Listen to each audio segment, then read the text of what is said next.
Hey, I get it standing in the kitchen with a bottle of champagne, trying to decide whether that sleek, tall ice bucket you saw online is really worth the cash, or if you'll end up with a fancy coaster that just takes up space.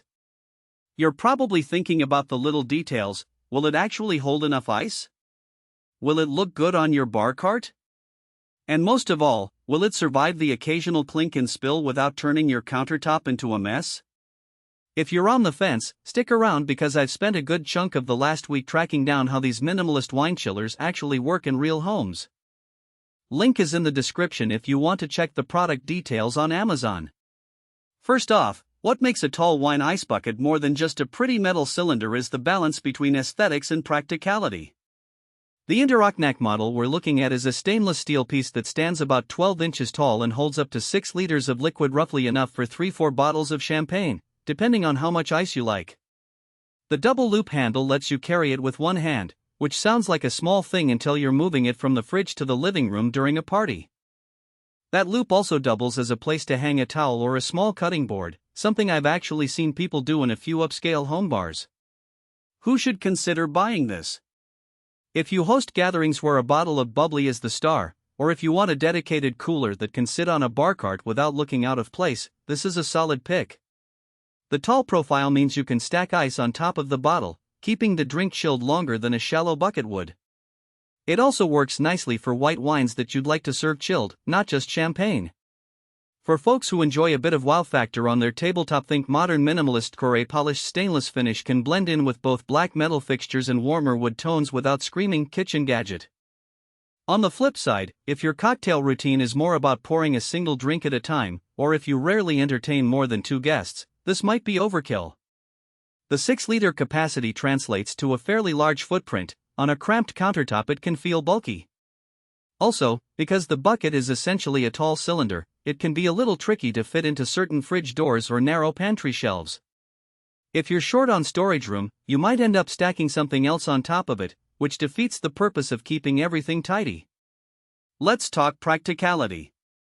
One of the first things I tested was how quickly the bucket chills a bottle when you fill it with ice. I filled it to the halfway point with a mix of crushed ice and water, then dropped in a 750 milliliters bottle of Prosecco. Within 10 minutes the drink was noticeably colder, and after 20 minutes the temperature stabilized right where you'd expect a professional cooler to sit. The tall design means the ice column sits above the neck of the bottle, so the liquid actually runs through the coldest zone as you pour.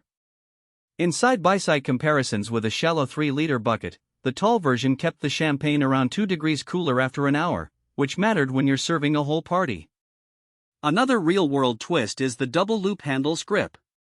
When the bucket is full, the weight can be close to 10 pounds. The loops are welded onto the stainless body and feel solid, not flimsy metal that bends under pressure. In practice, the loops give you a balanced lift, and the bucket won't tilt or wobble once you set it down. I tried placing it on a glass table, and the bottom is a smooth, slightly matte finish that doesn't leave scratches. That's a subtle but nice detail because a shiny bottom could have snagged against a polished surface. Now, let's address the hidden trade-offs. The stainless steel is uncoated, which gives it that gleaming look, but it also means fingerprints show up more readily. In a party setting, you'll probably need a quick wipe with a microfiber cloth to keep it looking like new. Also, the bucket doesn't come with a lid. That's a design choice, nothing to hide the ice, but it does mean that if you leave it out for an extended period, the ice can melt and water will overflow. Some users solve this by placing a shallow tray underneath, but it adds an extra piece you have to remember. If you prefer a set it and forget it cooler that seals in cold, this might feel like a drawback. One of the strongest selling points I noticed is versatility. The bucket isn't limited to wine. I used it to chill a bottle of rose, then later swapped in a pitcher of lemonade for a summer brunch. The 6-liter space can hold a decent amount of ice even when you're serving non-alcoholic drinks, making it a multi-season accessory. Because the look is minimalist, it doesn't clash with